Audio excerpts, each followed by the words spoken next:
Okay, so since 2017, I've played For Honor religiously.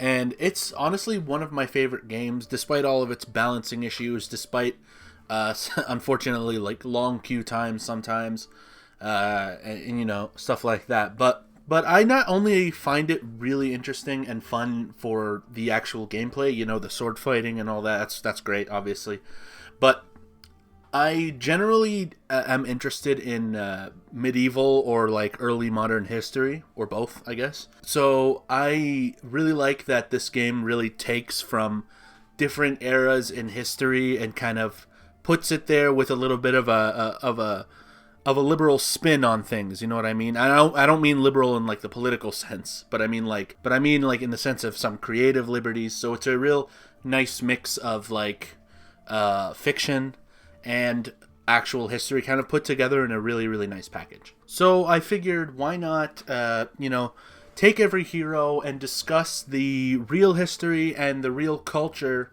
that went into their creation. Now, I'm not really going to be talking about, like, accuracy of armor or, like, swords or anything like that. That's not really where my interest lies, but I want to talk about, like, inspirations in terms of whether or not certain elements existed in real life, like certain elements in For Honor, you know what I mean? Like some of the lore ideas, some of the ideas just behind the entire character, rather than like, is the armor or is the sword accurate to the era, or this helmet or whatnot. That's not what I mean. So without further ado, let's briefly go over every single hero and just let's talk about where they're coming from, in real history. Now, the first one, the Warden, that's pretty easy. It's really a kind of like a typical image of the knight. Obviously, when we think about it, like, only really the richest and most influential people could armor up as much as the Warden does. But yeah, most knights usually kind of made up the upper classes of society. Now, the inspiration for Warden definitely seems to be like between like the 13th and 15th century, and that period, at least in our consciousness, is defined by the idea of chivalry, which was like a set of guidelines that most people who were knights in medieval Europe didn't have to follow, but it was more ideal that they followed it. And obviously, a lot of those rules, I'm not going to go through the chivalric rules, but a lot of them are probably problematic to us today. But at the time, that was probably what the knights saw in chivalric values. They thought was the right thing to do. They thought it was good. So in the For Honor lore and in the For Honor ethos, the wardens, or the people that are just like Warden, follow something similar to that, where they have like these knightly values, where they have to fight for the weak and help people out and be noble and all that. So really, yeah, Warden is probably one of the easiest to find kind of a precedent for, because it's really just kind of like a typical knight with a little bit of with the embellishment turned up. You know what I mean? Next would be the Conqueror. And the Conqueror's story is that they were like ex-convicts and prisoners pressed into military service. I personally couldn't find any direct instances of like prisoners or prisoners of war being conscripted into the army that they were captured by, or like a kingdom taking their prisoners, like their common prisoners, and making them fighters. You know what I mean? Like putting them into the regular army. I couldn't find much like that, but what we do have in real life, at least in medieval Europe, was obviously the Crusades, especially in the early days. Like in the first Crusade, which is, I believe, 1095, a lot of people, who were criminals or who were outcasts of society, or who viewed themselves as sinners, they volunteered to go to the Middle East to fight for Christian values and for the chance to gain status, to gain wealth, and fight in the Pope's War and in the king's, many different kings, in the king's wars, right? So in that sense, those were like people who sought repentance through crusading at that time. And that's probably the closest thing we have to the For Honor Conqueror. Next would be the Peacekeeper. I couldn't really find like many like people who were exactly like the Peacekeeper, where it's like a female warrior with that exact armor set, like in participating in war. Obviously there are a lot of recorded instances throughout history of women dressing like men, or disguising themselves as men, and going to battle. Because throughout a lot of history, women were not allowed in regular armies, so they would just have to, disguise themselves. And there are a lot of instances of that. But one thing that makes the Peacekeeper distinct is that she's really like sneaky and stealthy, and she's got like poison. She's got poison daggers, and she like stabs you and shit. So if we look at like the history of medieval female assassins, the people that I could find that were pretty interesting and quite even disturbing were Lucrezia Borgia, who was a part of the infamous Borgia family in Italy. And she's accused, although no one is 100% sure, but she's accused of poisoning political and financial rivals, alongside one of her brothers. There's also Giulia Tofana. She was a woman that assassinated a lot of men on behalf of wives that wanted to divorce their husbands or separate from their husbands but couldn't. And the most messed up one, and this is kind of more akin to a serial killer than like an assassin, but there's Elizabeth Bathory. She was a Hungarian princess or like noble woman who was basically a serial killer. She murdered a lot of people, right? So there is a precedent of like, women in medieval history who did some assassinating, did some covert killing. You know what I mean? So there's that. The story for the Lawbringer is that like they as the memes state, they are the law, right? So they bring people to justice, they execute evildoers, and I mean the medieval times had tons of executioners. And in a time of mostly decentralized powers, different lords had people who kept order, who rounded up suspected criminals, and obviously men who performed their executions. So that one's kind of obvious. I mean, just executioners have always existed. So the next one is the Centurion. Now, he probably has one of the most straightforward historical inspirations. Centurions in real life were leading officers in a Roman army. They led what I believe was centuria, so that's like 100 or so other soldiers, and they led that as like a platoon. Sorry, my military lingo is not great, but so obviously centurions were real. They fought in Roman armies. The only difference being the masks. The masks they only wore ceremonially, apparently, and not during battle, because I imagine it'll be really hard to fight in like a narrow view mask during an actual war. So it's probably just for training purposes and ceremonies and stuff. Now, gladiators, probably the most obvious inspiration. Gladiators in real life, also during Roman history, were slaves, prisoners, and a lot of like independent athletes and opportunists who fought professionally for entertainment. But it was usually not to the death. But yeah, gladiators were real. They're very popular in modern pop culture. And they were and a lot of them were pretty big celebrities during the Roman Empire. They were like the Roman equivalent of like popular boxers or popular MMA fighters today. You know what I mean? Like sometimes gladiators would die or be ordered to die, but usually most gladiatorial combat was not to the death.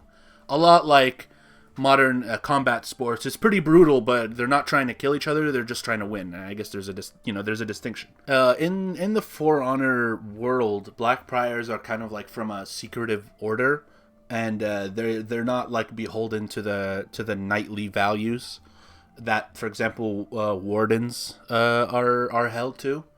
So they don't really worry about morality. They're just kind of like cutthroat fighters. You know what I mean? But they're also like kind of clergymen in the For Honor lore.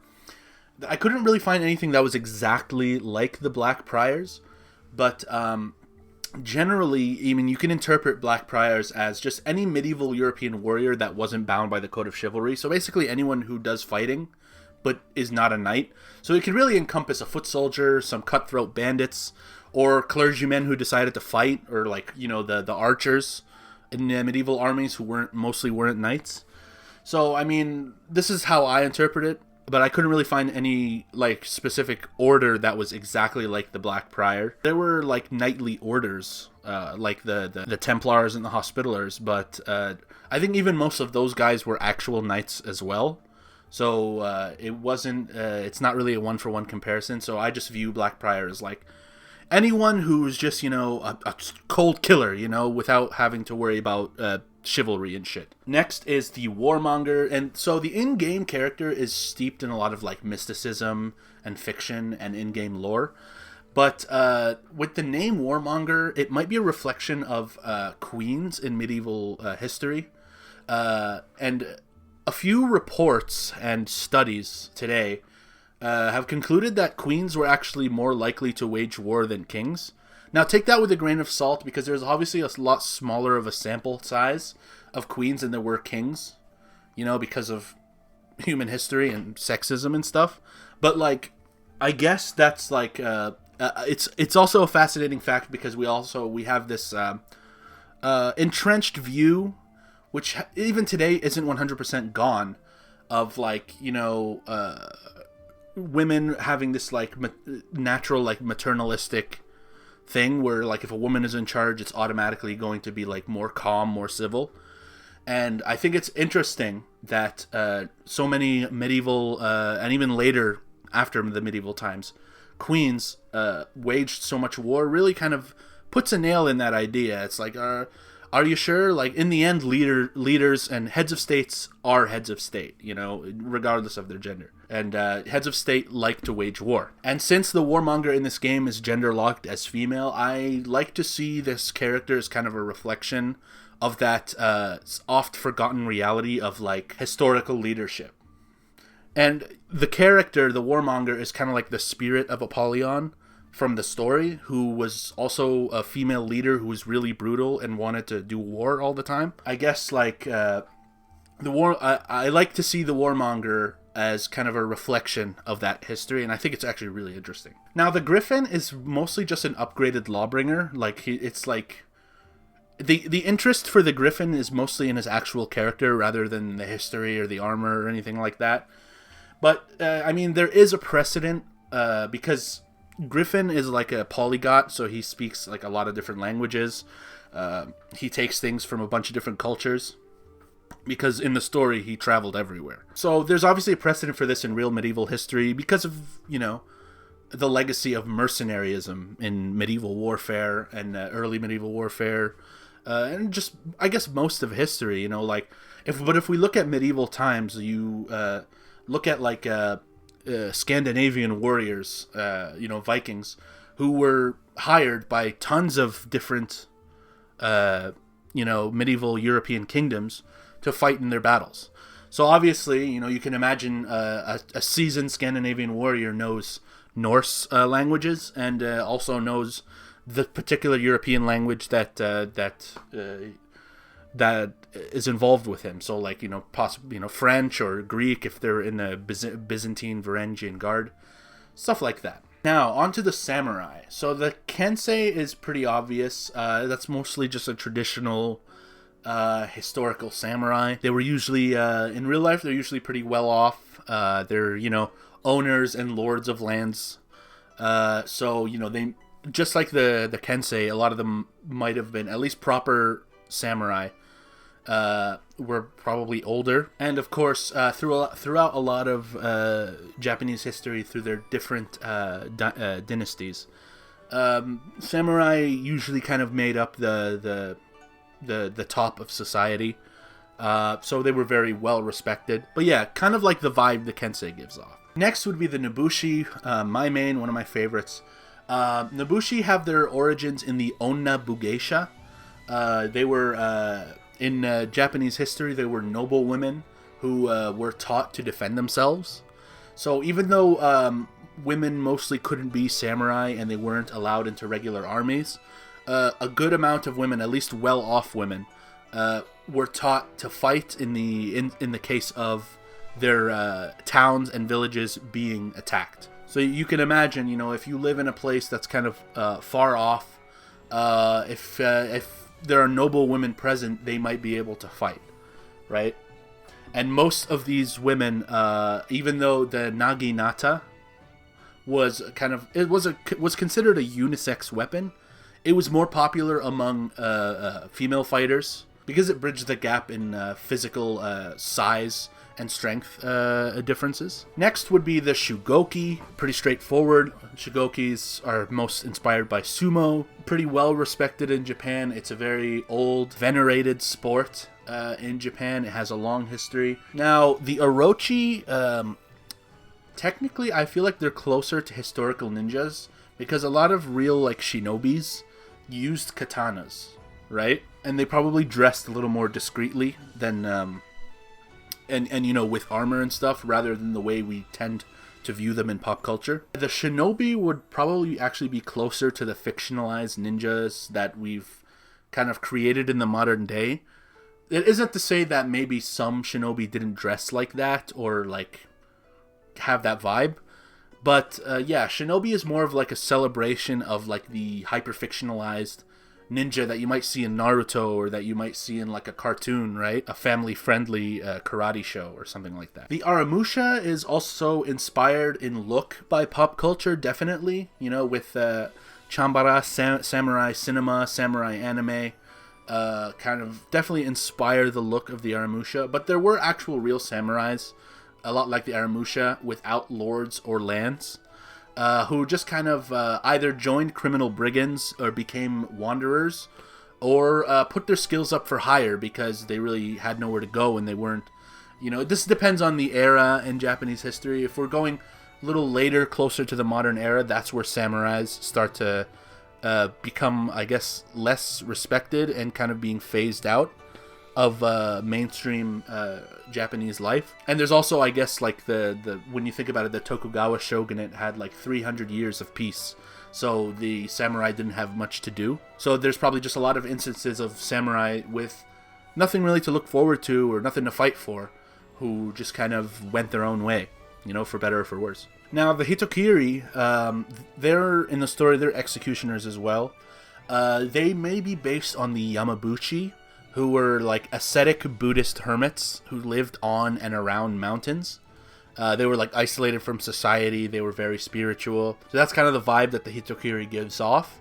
Hitokiri might also have some inspirations in the story or kind of the legend of the 4 Hitokiri of the Bakumatsu. Now these were 4 samurai who were like considered unstoppable, and they were kind of like, you know, beastly fighters, you know what I mean? At least according to Wikipedia, those 4 men were Kawakami Gensai, Kirino Toshiaki, Tanaka Shinbei, and Okada Izo. Those guys fought against the Tokugawa shogunate, which had sold out to Western powers. So, of course, they were upset about that. On to the Vikings. So, the Raider, honestly, is just a walking stereotype. You know, with the horn helmets, the big huge frame, you know, so, and the big axe. So, you know, obviously there were big fighters in Viking armies, but the Raider is mostly a lot like the Shinobi, is kind of like a celebration of the pop culture version of the Viking warrior rather than the actual Viking warriors. Now, Warlord is a reflection of the chieftains and jarls who led varying communities in early medieval Scandinavia, and usually to be respected and to be followed by many people. You had to participate in battle yourselves, so it makes sense that the Warlord in For Honor also fights because he earns that respect on the battlefield.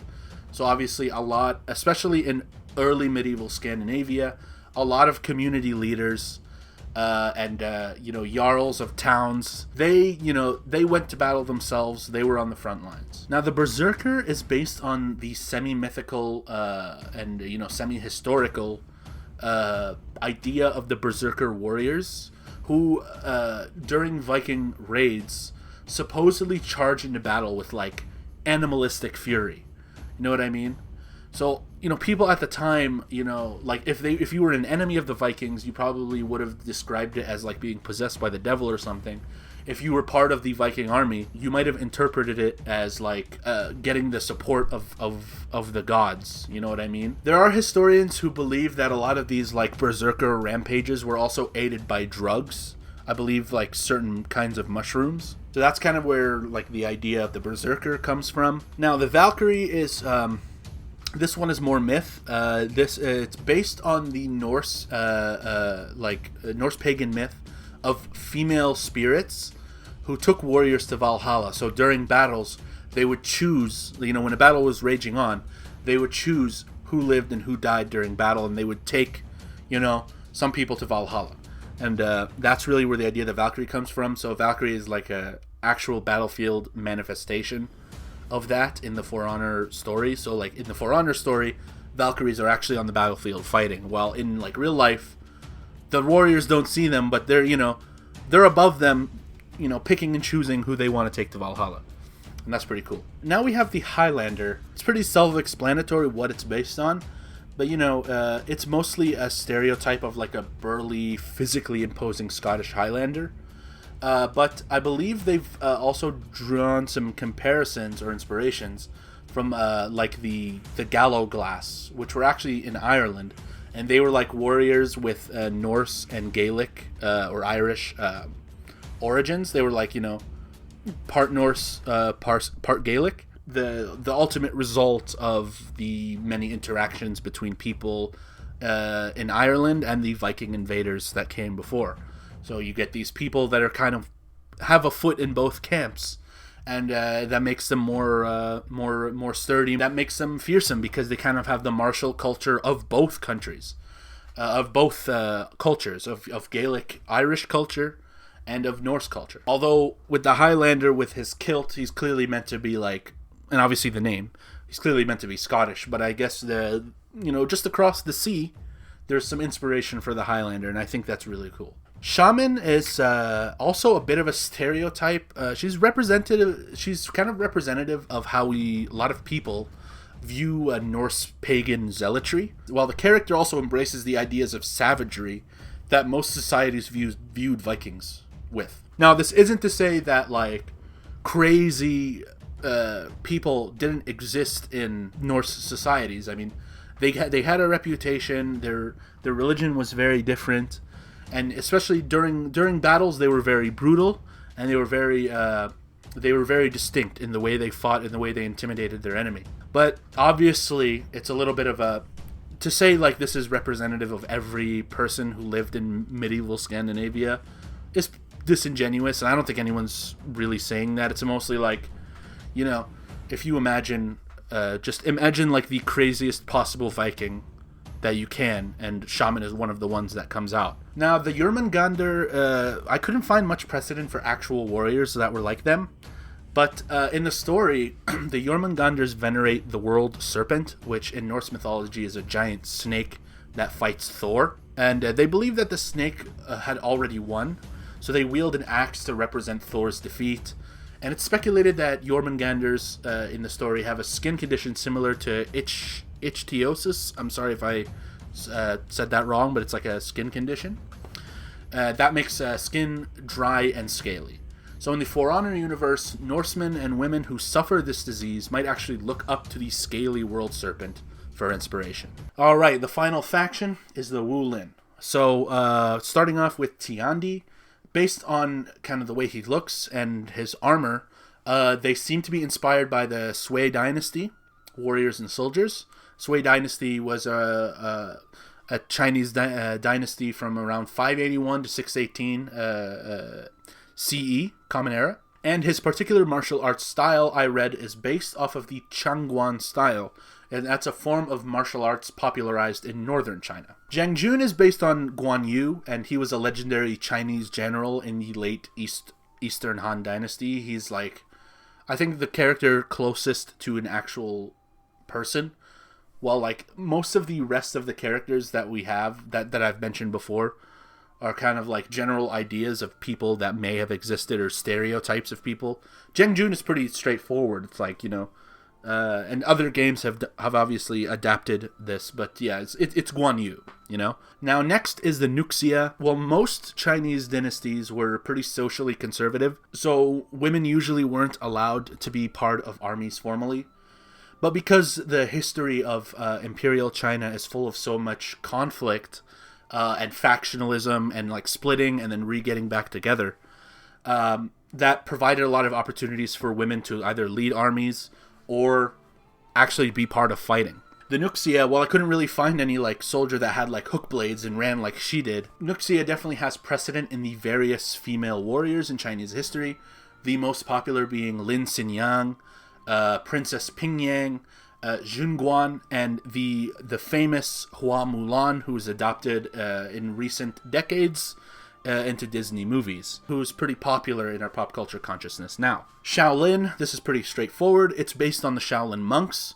They practice Shaolin Kung Fu, and it's believed that Shaolin monks took part in combat during various imperial Chinese dynasties. Finally, the Zanhu. They seem to be based on the Jinyi Wei from the Ming Dynasty. That was kind of like a secret police of sorts.